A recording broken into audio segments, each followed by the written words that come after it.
Muy buenas a todos, bienvenidos a un nuevo video para el canal.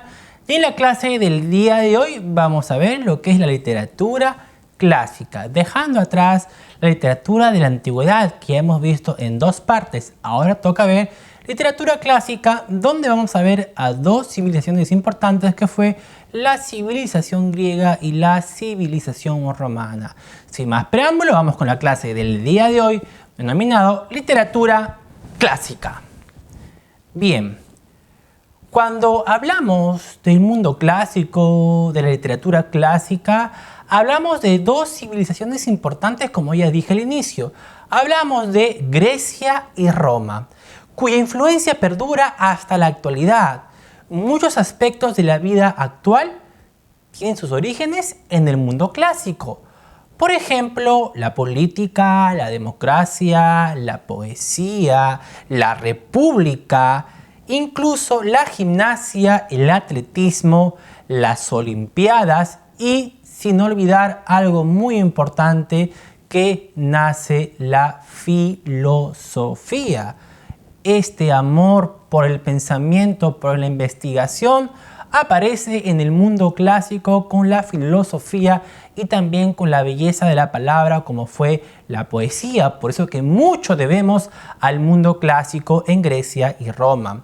Acá también aparece pues la mitología clásica, ya que los griegos y los romanos intentaron profundizar o explicar el origen del mundo a través de su riquísima mitología. Es por eso que el origen del mundo, del hombre, a través de los mitos, por dioses y héroes, que los dioses, a pesar de ser seres inmortales, tenían algo humano que le hacía que sea algo defectuoso o hacía que tengan una debilidad. Tenían virtudes y defectos como cualquier ser humano. Y en algunos mitos tenían una cualidad extraordinaria los héroes por ser un hijo de un dios mitológico. Es por eso que acá viene todo lo mágico de la mitología en esta literatura clásica. Surge también el arte clásico y el pensamiento clásico, ya que este arte clásico se va a caracterizar como, por ejemplo, en su escultura, en su arquitectura, en sus monumentos, en su belleza, porque va a buscar una perfecta armonía y belleza en este arte clásico. Por ejemplo, como dije, las esculturas clásicas griegas buscaban profundizar el ideal del cuerpo hermoso, el ideal del cuerpo bello, entre el equilibrio y la armonía y la forma, esta belleza ideal como en las esculturas. Pero también acá aparece el pensamiento clásico, que va a buscar pues la perfección, la armonía y la belleza, que todo se va a complementar y se va a juntar en su literatura. Entonces vamos a ver a estas dos literaturas que comprenden la griega y la romana. Vamos con la primera, la literatura griega, ¿correcto? Se da evidentemente en dos géneros importantes, que fue la poesía y el teatro. En la poesía podemos ver que hay poesía épica y también hay poesía lírica. Y en el teatro también se presentan dos vertientes, que es la comedia y la tragedia, en esta primera parte de la literatura griega. Vamos a empezar con la poesía, que como ya dije, tiene la poesía lírica y la poesía épica. Vamos con la épica, ¿correcto? Las personas nobles del siglo V a.C. acostumbraban celebrar fiestas, banquetes, y ahí habían personas que recitaban para entretener de forma oral, como parte del show característico. Es por eso que en estos banquetes, en sus distracciones, aparecían las recitaciones de los aedos. ¿Quiénes fueron los aedos? Fueron los poetas profesionales que van a tener pues el trabajo de distraer, recitar a las grandes hazañas de los héroes, las proezas de los dioses, para glorificar, para vanagloriar a sus antepasados. Es por eso que tuvo la misión importante de los aedos, ¿correcto? Y es así que con los aedos nacen también las epopeyas. Epo, que significa narración, recitado por un aedo, van a ser pues estos textos orales que van a ensalzar estos poemas épicos que se van a componer por escrito, pero el aedo de manera oral lo recitaba y muchas veces estos aedos pues improvisaban y un poco exageraban, por eso que las epopeyas de ese entonces iban cambiando, iban transmitido de generación en generación de forma oral, pues, y muchas veces pues se distorsionaba quizás la idea original. Pero vamos a ver ahora las características de este tipo de poesía épica. Es que cuentan hechos vinculados a héroe y narra los hechos sin omitir ningún juicio ni opinar sobre ellos. O sea que, por ejemplo, un gran héroe va a contar únicamente sus hechos sin juzgarlo si es que ese hecho ha sido bueno o malo. Un principal poeta épico de la literatura clásica griega fue Homero. Un gran poeta, Homero, ojo con el nombre, el poeta Homero, quien plasmó dos obras importantes que tienen que ver mucho con la historia de la literatura clásica y también de la literatura universal. Homero va a plantear dos obras importantes que fue la Ilíada y también la Odisea. Dos obras clásicas muy importantes de poemas épicos, ya que estas dos obras van a ser el bastión de esta literatura y también se va a conjugar la poesía lírica que acá entra a tallar, pero la poesía lírica va a ser una comparación que es así. Mientras que la épica cantaba la gloria, la lírica expresaba los sentimientos y las emociones de los poetas presentes en esas épocas. Entonces, lirismo, sentimientos y emociones. Épico, hazañas, gloria de héroes y dioses, para ser cantado en voz alta. Dicho estas dos diferencias importantes de la poesía lírica y la épica, hay que añadir algo muy importante, que tal como fue Homero para lo épico, en la lírica tenemos a Píndaro, Safo y también a Anacreonte. Muy en claro la poesía griega clásica.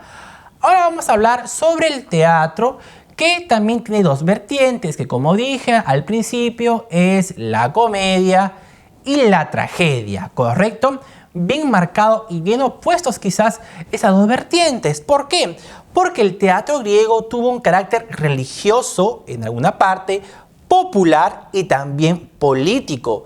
Se creó y se mantuvo mucho tiempo al servicio de las polis, estos pueblos-estados que tenían un enorme teatro muy voluminoso y también estuvo al servicio de la comunidad por y para sus ciudadanos.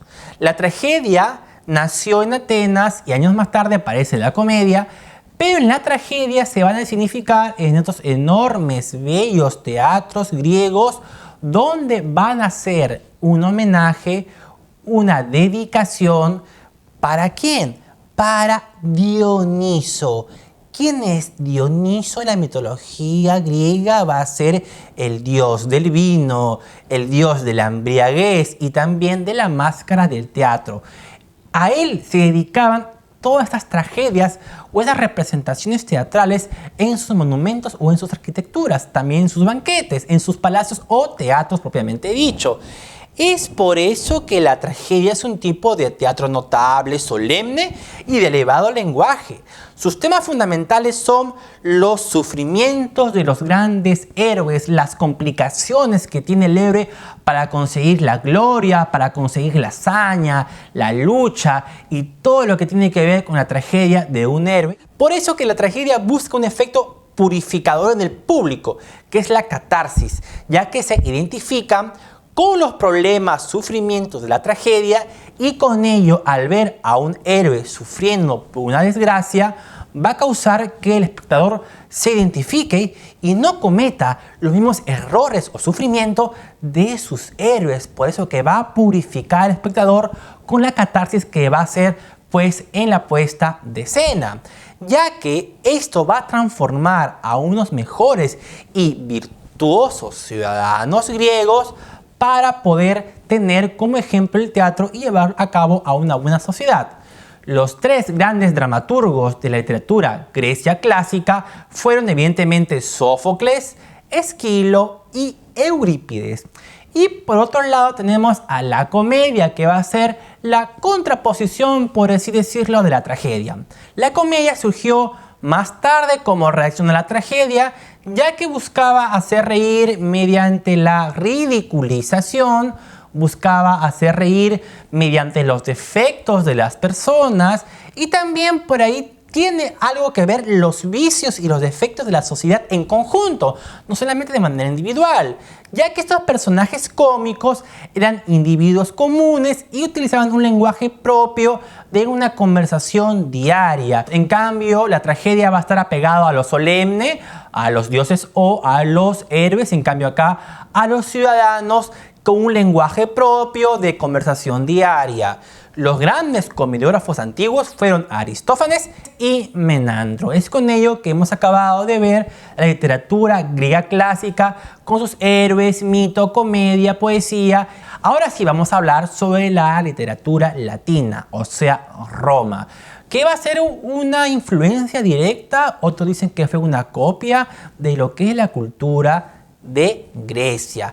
¿Por qué? Porque la gran influencia griega está ahí.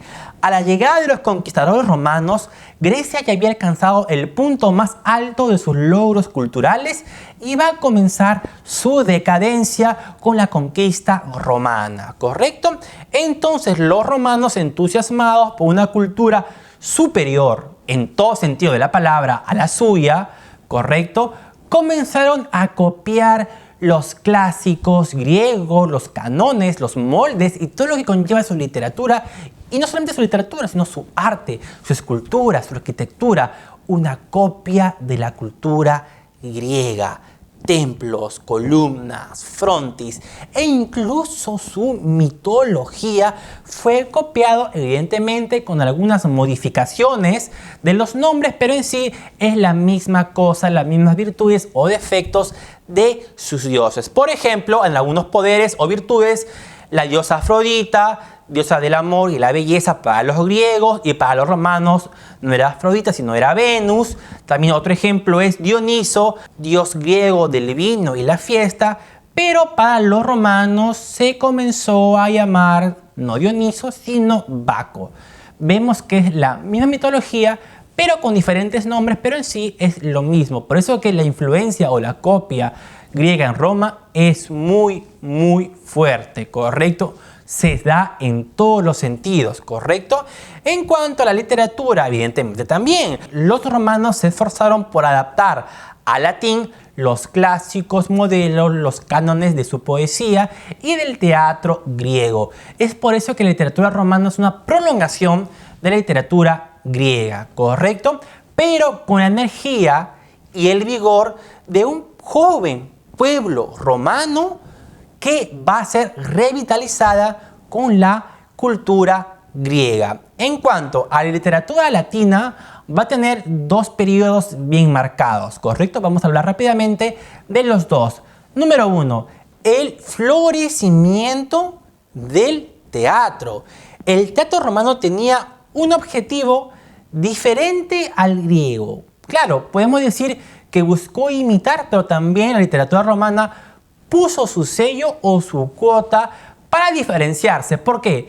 En este florecimiento del teatro va a diferenciarse del griego porque no pretendía la catarsis para lograr mejores ciudadanos, como en el caso de las polis griegas, sino que el teatro romano únicamente buscaba entretener, hacer reír a su pueblo y nada más. Un mensaje no tan profundo como hacían las tragedias de Sófocles como Edipo, pero acá el teatro romano era únicamente hacer reír, ya que prefieren la comedia, evidentemente para distraer a su pueblo, que la tragedia o el drama. Por eso que se diferencia claramente la catarsis en el teatro griego y únicamente la diversión para el teatro romano. Acá evidentemente los principales comediógrafos destacan Plauto y Terencio. Plauto cultivó con éxito la farsa y la parodia con los personajes muy bien estereotipados para buscar un efecto pues de comedia en su público. Después de esto vamos a hablar de la poesía. No hay mucho en la tragedia romana porque evidentemente lo mejor era hacer reír mediante la comedia, pero en la poesía acá sí va a haber una época llamada la Edad de Oro o la época del emperador Augusto, que lleva su nombre. Y es que este emperador Augusto fue algo crucial. ¿Por qué? Porque se dice que su ministro, que era Mecenas, apoyaba a los poetas latinos, tanto lírico como a los épicos. Por eso que el término mecenas va a ser aquel personaje que gusta apoyar al artista en el sentido monetario para que pueda surgir su obra. Entonces, Augusto con su ministro Mecenas van a proponer una poesía épica que también tiene una influencia de la cultura griega. Pero acá hay algo muy distinto. ¿Por qué? Porque los romanos con su poesía épica va a tratar de hacer una poesía nacional que va a buscar el origen de su pueblo. Surge para explicar los orígenes de Roma. Es por eso que aparece Virgilio en esa misión y escribe la Eneida. En esa obra se da cuenta del origen del pueblo griego admirado por la cultura griega. ¿Correcto? Virgilio con la Eneida es como Homero con la Ilíada y la Odisea para los griegos. Y para finalizar esta literatura clásica, también podemos agregar que en la poesía lírica romana, los poetas latinos se esforzaron también por crear un lenguaje poético similar con los griegos, y con la aparición de Virgilio se va a acentuar más esta misión de crear una poesía propia para que los romanos sientan algo nacional y no tan copiado de la cultura griega. Aparece también Horacio y también aparece Ovidio, quienes en el siglo I a.C. pudieron conseguir una poesía latina de gran valor estético inspirada en la musicalidad y la mitología griega. Es ahí donde llegamos al siglo I a.C. y con ello acabamos la literatura clásica en Grecia y Roma. ¿Correcto? Hemos llegado al final de la clase y ahora toca la actividad. ¿Correcto? Va a quedar como actividad hacer un cuadro comparativo entre literatura clásica griega y literatura clásica romana, comparar similitudes y diferencias, y también, número 2, ilustrar a los poetas clásicos Homero para Grecia y Virgilio para Roma, y también haciendo un pequeño resumen de la Eneida y también de la Odisea para conversar y hablar, porque en las próximas clases vamos a hablar únicamente de estos dos autores. ¿Correcto? Dicho esto, nos vemos en la clase de esta clase, evidentemente en una nueva clase virtual de literatura universal. Nos vemos, chicos. Chau, chau, chau, chau.